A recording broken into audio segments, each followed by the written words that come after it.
organizations in demanding that Bank of America and Wells Fargo to implement an immediate moratorium on further foreclosures, offer principal reduction loan modifications to all families in underwater homes, pay restitution for homeowners and tenants already illegally evicted, and stand trial for its numerous flagrant and repeated violations of the law. Every day, our movement grows. Nearly the 99%. My name's Anna. I'm with Occupy San Jose. I'm working on the education committee, and we're trying to train within the movement and also establish a people's classroom to help bring education out of the university and into the streets, trying to make education not intimidating about the problems that we face in the society. And I think my hopes for this movement and what I see coming up in the future is that we're going to be building this into a massive social movement. We're just going to keep growing, and we're going to really transform society. Already, the Occupy movement has reclaimed the language in the mainstream, so we're starting to talk about things like overthrowing the system. Now we need to spread that message so that people understand what that means, and that, you know, what a revolutionary movement is going to bring about in the future. And that's what I think is going to happen. We are 99%. Not acceptable. My husband hasn't worked in over a year, and I need money. How am I going to live until the bank opens? I got back to this to pay. I need cash. So what I want to see is, like I said, a more politicized climate in the U.S. I think we're very apolitical compared to the rest of the world. We really need to exercise our democratic powers and take to the streets and demand accountability from the governments, you know, and bring issues that are affecting our communities at a local level.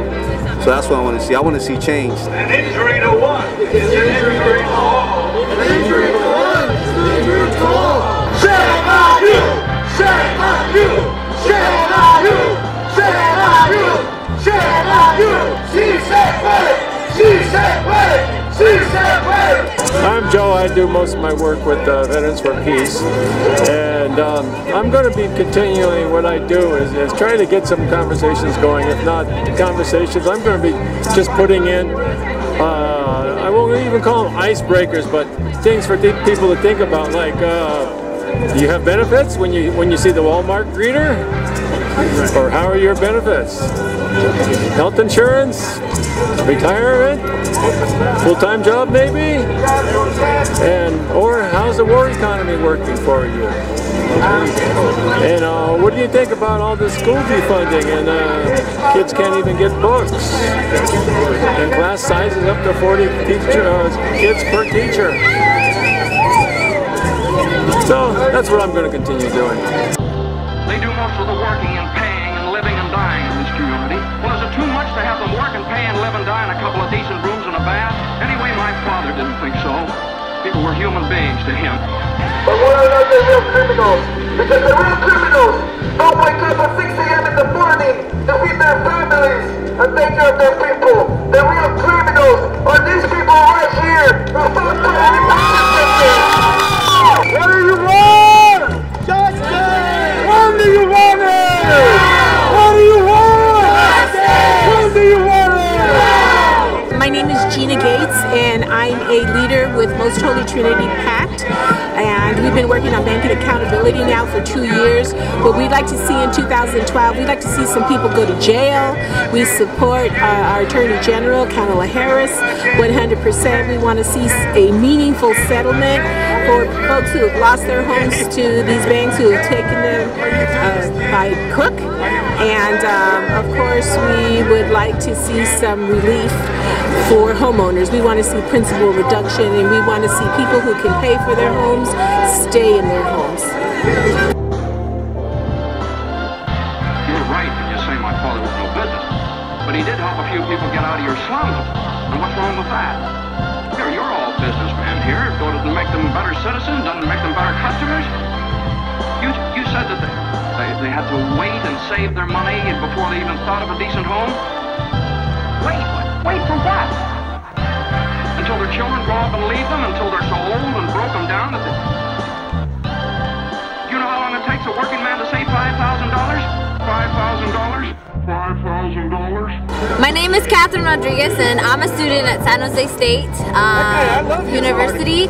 And my resolution for the Occupy movement would be that we would be able to see a bigger movement just from the people. I'd like to see more of Latino citizens coming down and supporting the movement. I also would like to see people moving their accounts to Wells Fargo or out of Wells Fargo and into credit unions on a bigger scale.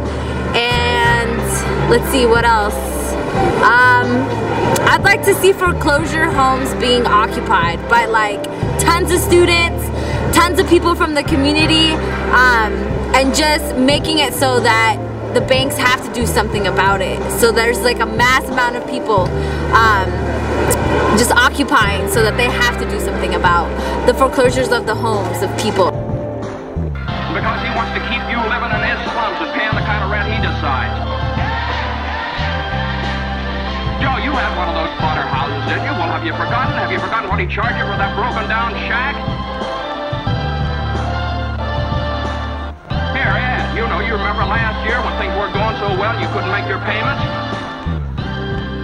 My name is Reverend Jeff Moore. I can tell you my church probably, but I am the president of San Jose Silicon Valley NAACP, pastor of Red Booth Christian Center.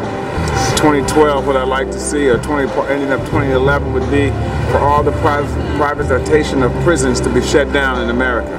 Starting with the banks taking their money out.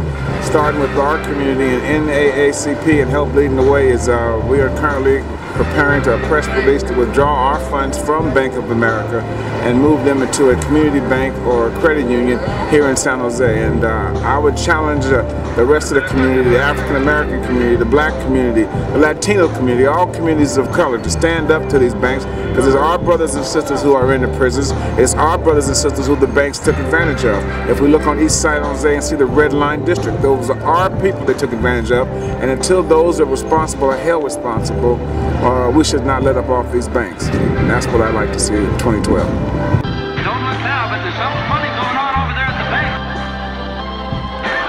I've never really seen one, but that's got all the earmarks of being a run.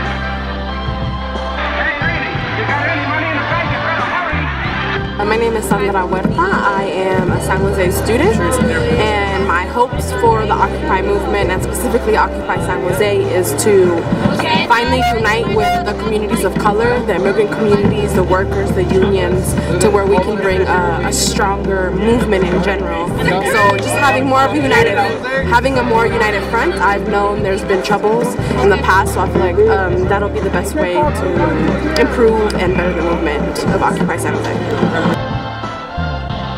Can't you understand what's happening here? Don't you see what's happening? Now, we can get through this thing all right. We've got to stick together, though. We've got to have faith in each other. My name's Charles Fowler. I'm a part of 50/50 Collective. My resolution, I guess, to incorporate San Jose Occupy as well as movement here is to have it take seriously the concerns of youth here in San Jose, especially East Side San Jose, and look at the concerns that they're facing in and outside of schools, especially with the closing in of community centers and other public spaces that essentially were theirs and is now no longer available to them. And I'm really concerned about what this winter break is going to have for them, since there's no space for them, and what this summer is going to be like. And I hope that we can work towards creating larger and more vibrant spaces for youth here in San Jose. We are the 99%! We are the 99%! My name is Latiu Tapatotai, and I'm with the 50/50 Collective. And we are a collective that does work with youth. I guess my resolution in regards to Occupy is just to see how we as folks from different organizations of different communities of color can come together to move beyond like an Occupy movement. How do we build like a cultural resistance in San Jose that addresses, you know, all these issues and ready and are well prepared, like if the banks or when the banks continue to foreclosure homes, everything like that. So I think my resolution was is to see how we can move beyond it and use our resources and our I guess our bodies to really build like a culture of resistance in San Jose that's more collective.